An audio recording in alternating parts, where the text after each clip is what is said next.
Are you ready to make the most of your oil and gas mineral rights? Welcome to the Mineral Rights Podcast. Get the knowledge and resources you need to manage your minerals and royalties. Here is your host, Matt Sands.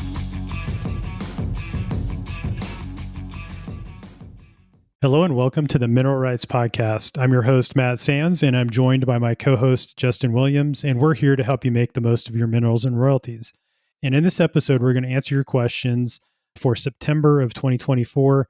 Justin, this year is flying by, and we're steadily making our way through the emails that I've gotten over the past 8 months. At this point, we're recording this in August.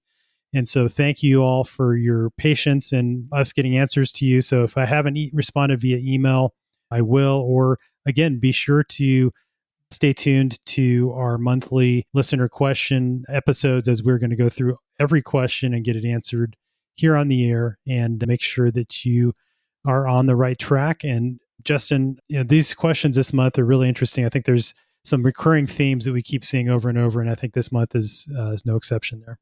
You said it, Matt. Yep. And we cover some of the routine things. We get into a little bit more detail and then just some experience feedback as well from folks that have gone through what most mineral right owners go through whenever they inherit their minerals. So our first one here, Mac, is from Jacob. Jacob says, I have land in Texas and checking the RCC GIS, but I don't see anything to click on at my site. Does this mean there are no leases whatsoever? Is there another way to check to make sure I'm not missing out on royalties? Yeah, this is a great question, Jacob. And, kudos for doing the work and learning where your minerals are located and going to the Railroad Commission website, GIS, to do some research to figure out what's going on. And unfortunately, if you did locate your mineral interests on the Railroad Commission GIS map and you don't see anything on your acreage specifically, generally it would mean that you don't have any wells or leases that you would have an interest in right now.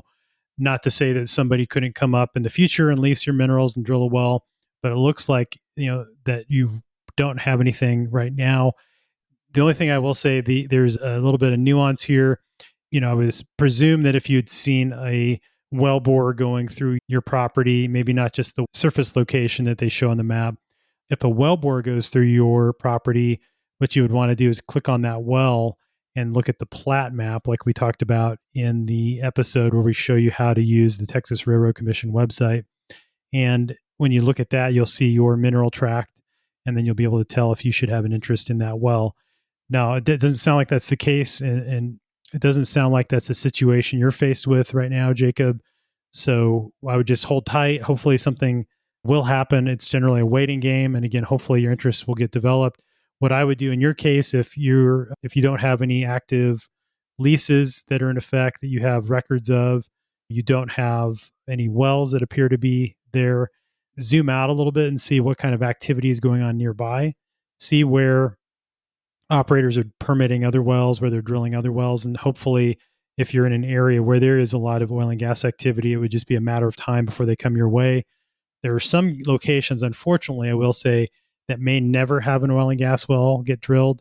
So, ultimately, you can be proactive and try to lease your minerals, look at who's doing business in that county in terms of drilling wells and doing all of that. And you can potentially look to get at least that way. But generally, their operators are going to seek out you initially based on where they have plans to drill a well, based on where they think it's going to be the most profitable to drill a well. Justin, do you have anything to add for Jacob? No, I think you said it, Matt. I mean, the best thing you could do would be to go out and be proactive, try to figure out who the operators are, like Matt mentioned. Aside from that, it may be something that has to do with geology. It could be some other reason as far as operational. So good luck to you and keep an eye on it. Don't forget to check back on it as these. Yeah, for sure. And, definitely for your heirs. So this is something where it may not happen in your lifetime, but it could happen in your kid's lifetime or, your grandkids. And so keeping all your records organized, having everything ready to go from an inheritance standpoint will set them off on the right foot and make sure that they understand where the minerals are located, what they need to do to stay on top of it. And then hopefully something will happen in the future. Another place to look, just to throw this in, is the county clerk and recorder's office where the minerals are located. So be sure to check that out and look for your name, your ancestors' names, and see if there might be some past oil and gas leases. You can sort of see the history there and maybe use that information to help you negotiate the best terms in the future. And then also to see who else is leasing in your county. So good luck, Jacob. Our next one here, Matt, is from Gene. Gene says, Matt, I've been told my grandmother's mineral rights were changed from 1/4 to 1/14. My great-grandmother owned the land and minerals. She gave those to her two sons. When she died, the sons then gave them to their wives when they died. And she's just not sure how the mineral rights changed from 1/4 to 1/14, Matt. And this is a very common question. Yeah, this is a very common question. And I would ask the party, in your case, you said you've been told. So whoever is telling you that, just ask them for more information. Just, you could say, hey, thank you for telling me this. I'd like to learn more about how you came up with that fraction. And they can walk through the chain of title. So generally speaking, the way that you would determine how much you own is by performing a title search basically that's a search of the records in the county where the minerals are located. And I go through this step by step in my Mineral Management Basics course. We've covered this topic in a couple of episodes as well, which we'll link to in the show notes. And ultimately, that's the only way to get to the bottom of exactly what you own. In other words, obtaining copies of all of the mineral deeds and oil and gas leases all the way back to the time when the land was patented. In other words, when it was originally granted from the government to your family.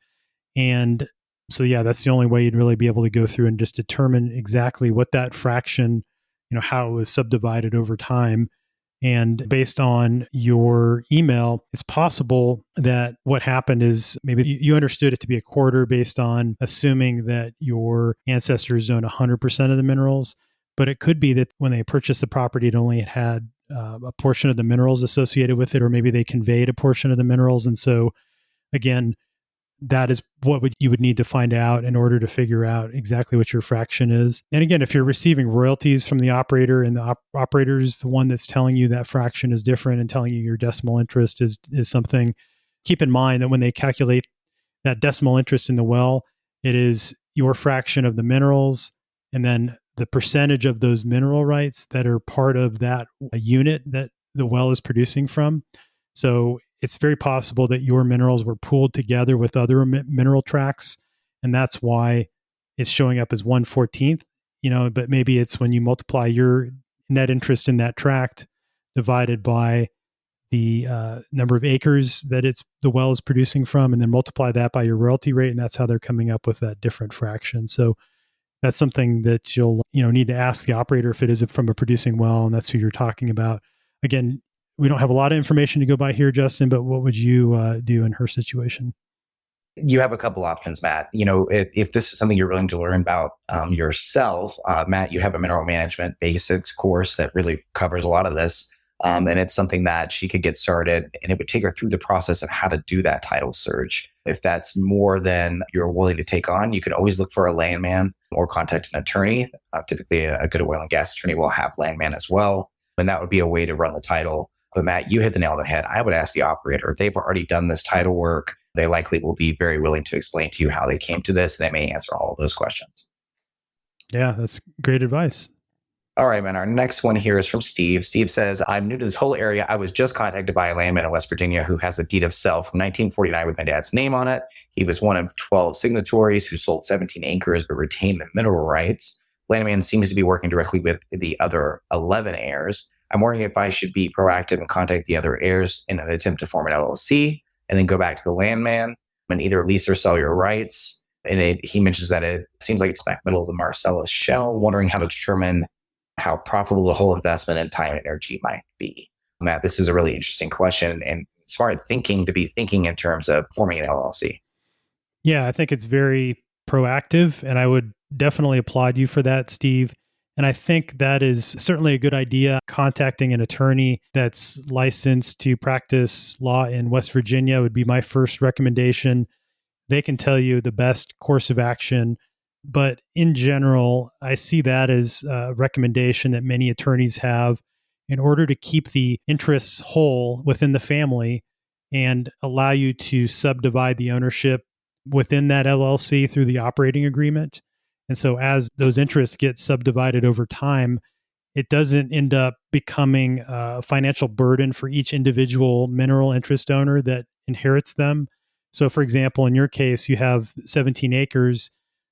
If you had ultimately, say, 17 different heirs that each own one net acre, hiring an attorney, they're going to charge you $400 an hour, regardless if you have 17 acres or one net acre. And if you're negotiating one lease for all 17 acres versus each heir contacting an attorney, and paying that $400 an hour times 17, surely it makes sense that it would be more cost effective to keep it all whole. You'd have more bargaining power with the operator, with the lessee, and potentially could save you some money in terms of those consultant costs if you're just doing it once. And so I think that is a very smart move.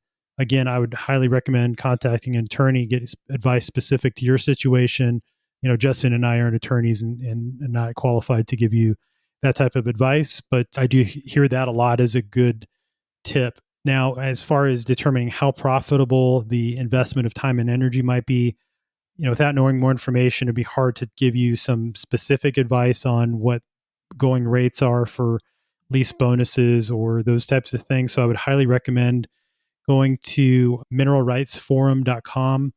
They have county message boards where people can ask for advice. You can post on there to see what others are getting in terms of lease terms and use that information to help your negotiations.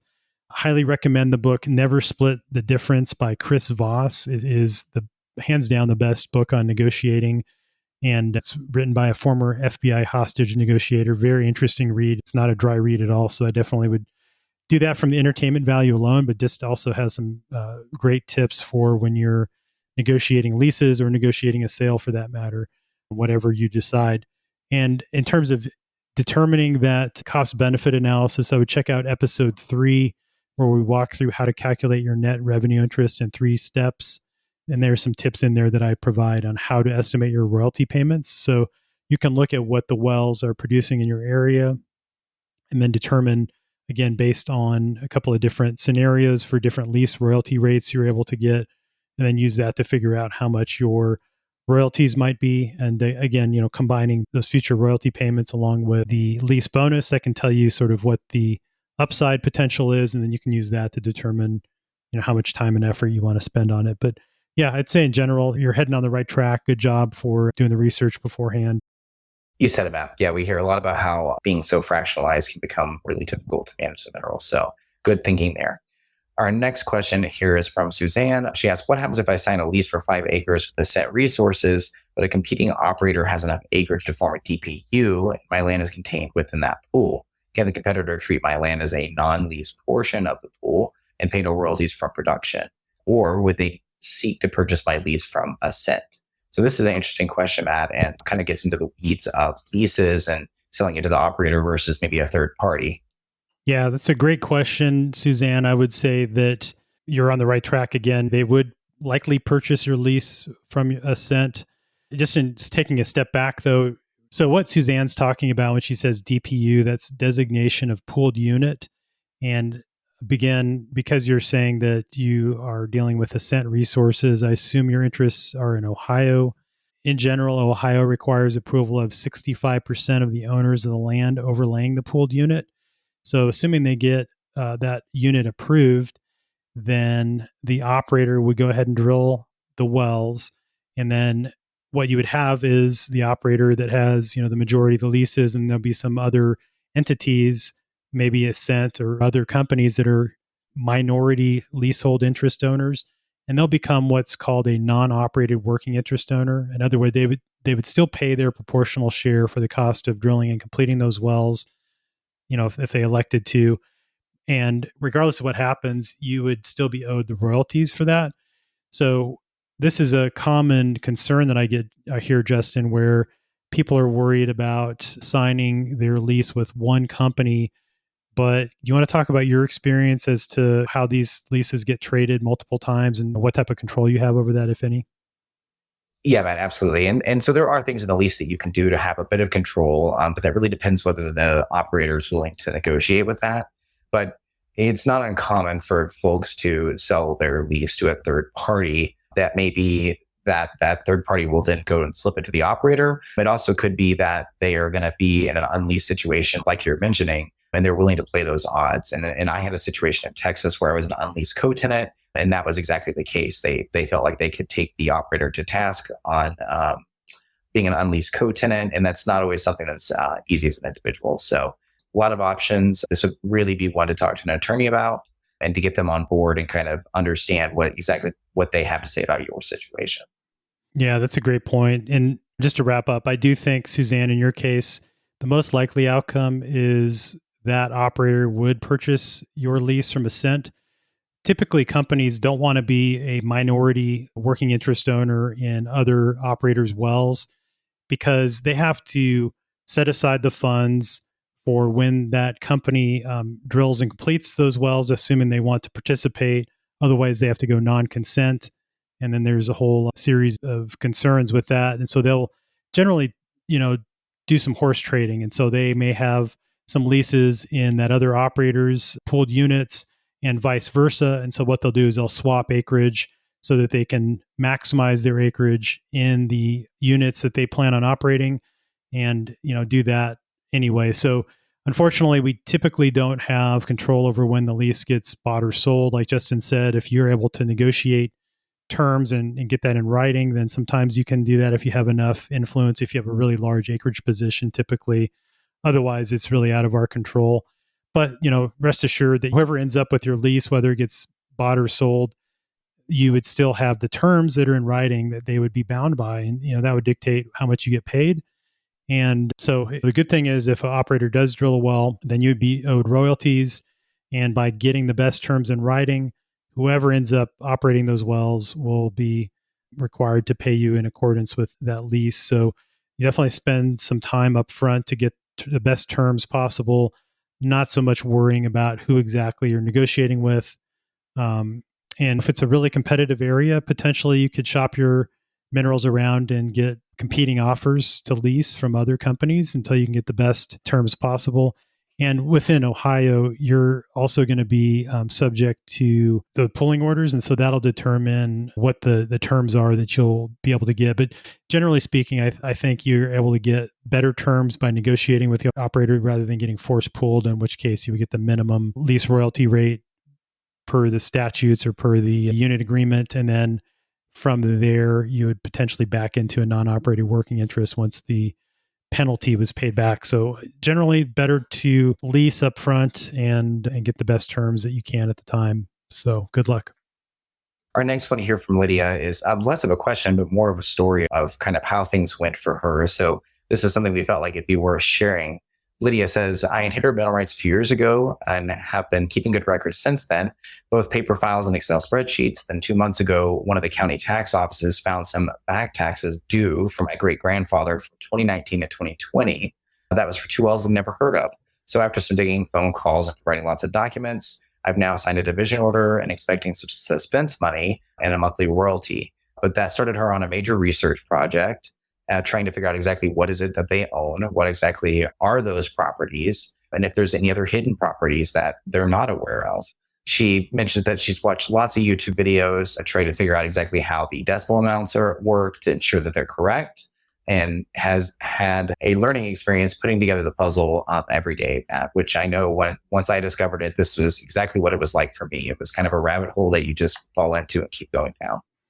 Yeah. And, thank you for sharing your story. That was in episode 116 where Justin talked about his journey inheriting minerals and royalties and what he learned and what he wished he had known at the time. And then we also interviewed listener Barb Rankin in episode 120, and she shared her experience as well. So Lydia, definitely go back and listen to those 2 episodes if you haven't already, because there's some additional tips that Justin and Barb share that I think will be valuable to you. And also I'll say, it's a shameless plug for my mineral management basics course, but the major research project that you mentioned, those problems you're facing with and the questions you have, that's exactly what I cover in that course, and specifically what it is that you own.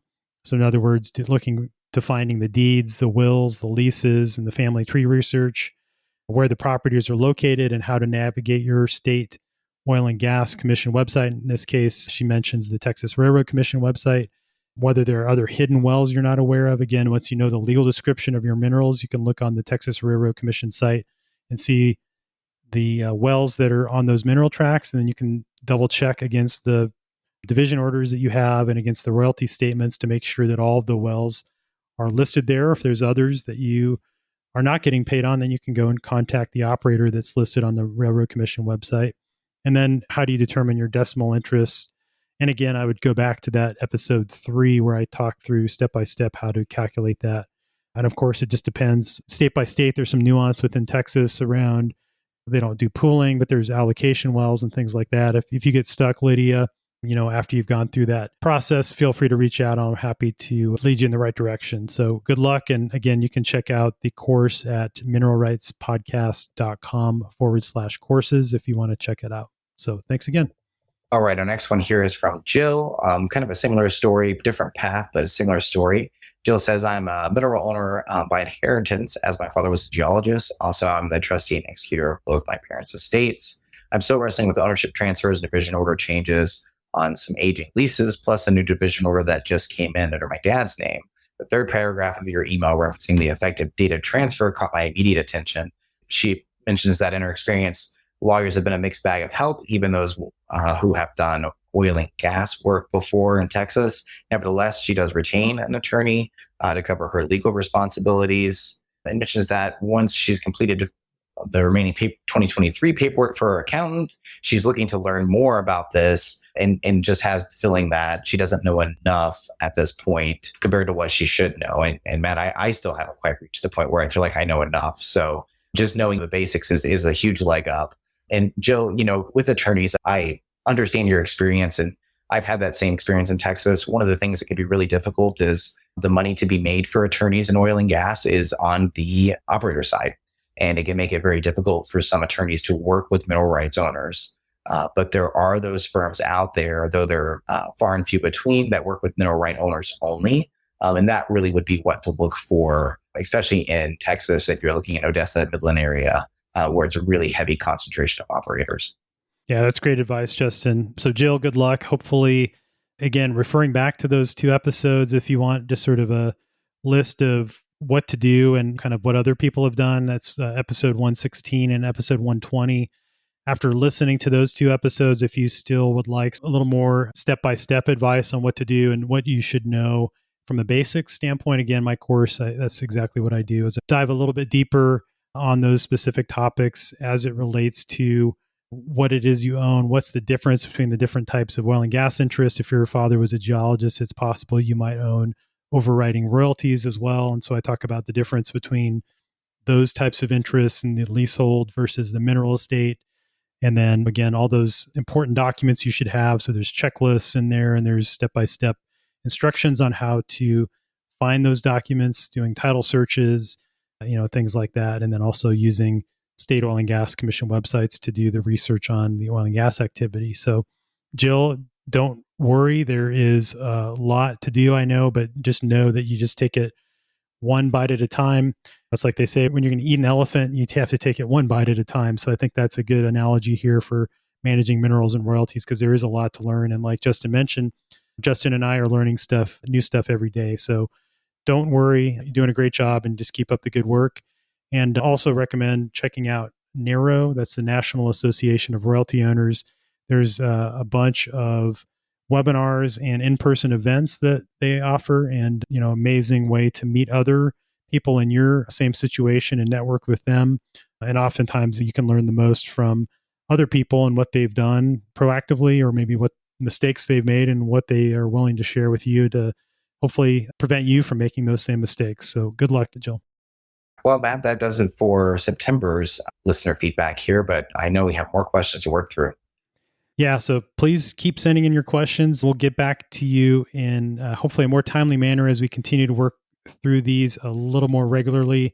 And we're almost caught up. But again, do not hesitate to reply to my email newsletter. If you have not subscribed, go to mineralrightspodcast.com. You can sign up for my free email newsletter. And I also have some free downloads as well that you can find on the website. So thanks again for listening. Thanks, Justin. Thanks, Matt. Thanks so much for listening to the Mineral Rights Podcast with your host, Matt Sands. Don't forget to subscribe and share at mineralrightspodcast.com. The Mineral Rights Podcast should not be construed as investment, legal, or tax advice. All information is believed to be from reliable sources. However, we make no representation as to its completeness or accuracy.